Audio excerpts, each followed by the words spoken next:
ሰላም ጤና ይስጥልን ተመልካቾቻችን እንደምንላችኋል። ከናሁ ቴሌቪዥን ለዕለተ ማክሰኞ ሐምሌ 21 ቀን 2018 ዓ.ም የቀን ዜናዎቹን ለእናንተ የምናደርስበት ጊዜው አሁን ነው። ከዜናዎቹ ጋር ሀብታማ አያሌው ነኝ። አብራችሁን ቆዩ። ወደ ቀዳሚ ዜናችን እንለፍ። አንቀጽ 39 እስከ መገንጠል የሚለው እስከ መዋሃድ ተብሎ እንዲስተካከል በምክክሩ ሀሳብ መቅረቡ ተገለጸ። በሌላ በኩል የህዝብ እንባ ጠባቂ ተቋም ቀርቶ ህብረ ብሔራዊ አንድነት ኮሚሽን የሚል ተቋም እንዲቋቋም ተጠይቋል ተብሏል። በሀገራዊ ምክክር ጉባኤው በ10 እና በ50 ተመካካሪ ቡድን ሲወያዩ የቆዩ ተመካካሪዎች ያጠናከሩትን የአጀንዳ ሀሳብ 250 አባላት ላሉት የምክክር ቡድን ማቅረብ ሲጀምሩ በኢትዮጵያ ህገ መንግስት የብሔር ብሔረሰቦችና ህዝቦች መብት እስከ መገንጠል በሚለው አንቀጽ 39 ስር የተቀመጠው ሀረግ እስከ መዋሃድ ተብሎ እንዲስተካከል የሚል ሐሳብ ሐምሌ 20 ቀን 2018 ዓ.ም ቀርቧል ተብሏል።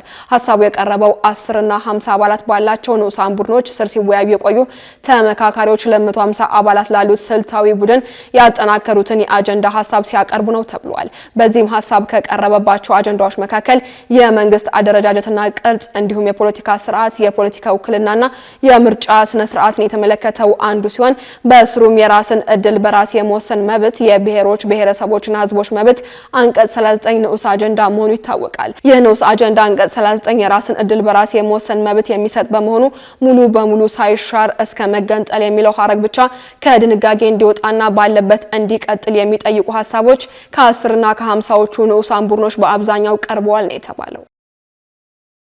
የገቢዎች ሚኒስቴር በ2018 በጀት ዓመት ከ1 ትሪሊዮን ብር በላይ ገቢ መሰብሰቡን አስታወቀ። ከዚህም ውስጥ ከሀገር ውስጥ የተሰበሰበው ግብር 780.4 ቢሊዮን ብር መሆኑን የጠቀሰው ሚኒስቴሩ ከውጭ ንግድ ቀረጥ እና ግብር የተሰበሰበው ደግሞ 738.2 ቢሊዮን ብር መሆኑን ገልጿል። ከሀገር ውስጥ ግብርና ከውጭ ንግድ ቀረጥ ግብር ለመሰብሰብ ታቅዶ የነበረው 1.5 ትሪሊዮን ብር እንደነበረ ሚኒስቴሩ አስታውሷል። የበጀት ዓመቱ የዕቅድ አፈጻጸም ከ2017 በጀት ዓመት ጋር ሲነጻጸር የ618.4 ቢሊዮን ብር ወይንም የ68.7 በመቶ እድገት አለው ነው የተባለው።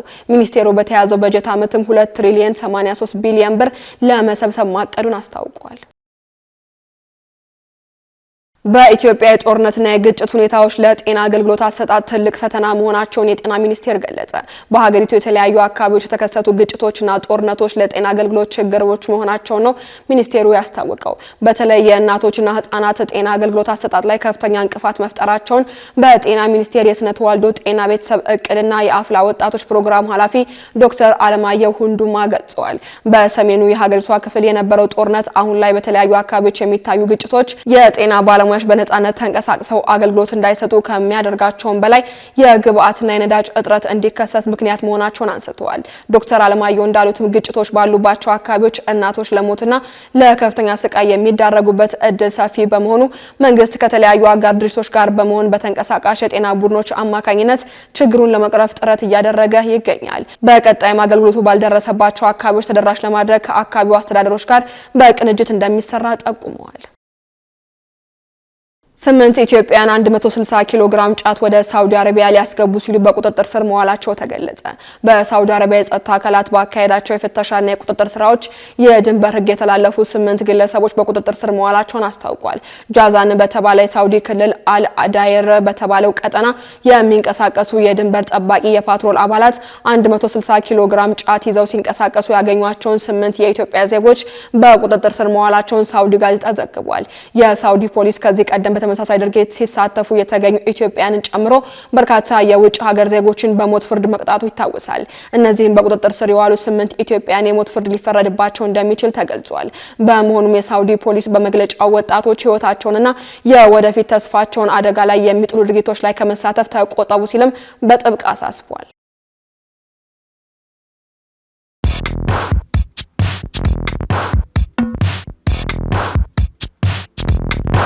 የማድረስ አገልግሎት የወደፊት ዕጣ ፈንታ እዚህ ደርሷል። በትሩዝ የታገዘም ትሩዝ ዴሊቨሪን እናስተዋውቆ። የኛ 100% የኤሌክትሪክ ሞተሮች ለአካባቢ ተስማሚ ብቻ አይደሉም፣ ፈጣን፣ ጸጥተኛና አስተማማኝም ናቸው።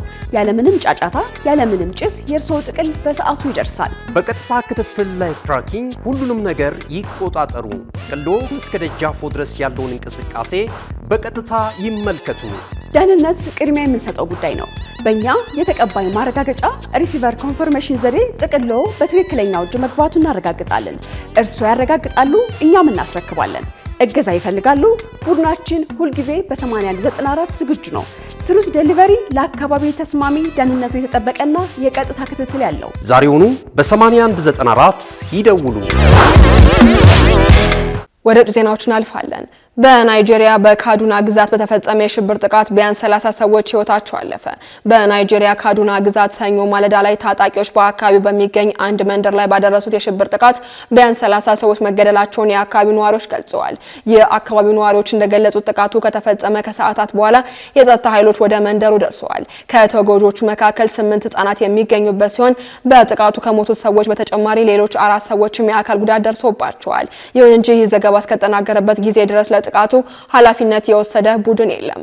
በናይጄሪያ በታጠቁ የወንበዴ ቡድኖች የሚፈጸሙ ጥቃቶች በአገሪቱ ሰሜናዊ ክፍሎች ከፍተኛ የደህንነት ፈተና ሆነዋል። በተለይ ሰሜን ምስራቁ የሀገሪቷ ክፍል ቦኮ ሀራም ከተባለው እስላማዊ ታጣቂዎች የሚመነጭ ገዳይ የሆነ አመጽ እንቅስቃሴ እየገጠመው ይገኛል። የአካባቢው ባለስልጣናት እንደሚሉትም ሙስና፣ ደካማ የመረጃ ልውውጥና በቂ የገንዘብ ድጋፍ ያላገኙ የአካባቢው ፖሊስ አደረጃጀቶች ታጣቂዎችን ለመዋጋት የሚደረጉ ጥረቶችን አደናቅፈዋል። በታህሳስ ወር አሜሪካ በናይጄሪያ ወታደራዊ እርምጃ የወሰደ ሲሆን በእስላማዊ ታጣቂ ቡድን የሚተዳደሩ 2 ካምፖች ላይ የአየር ጥቃት መፈጸሟንም የአፍሪካ ኒውስ በዘገባው አስታውሷል።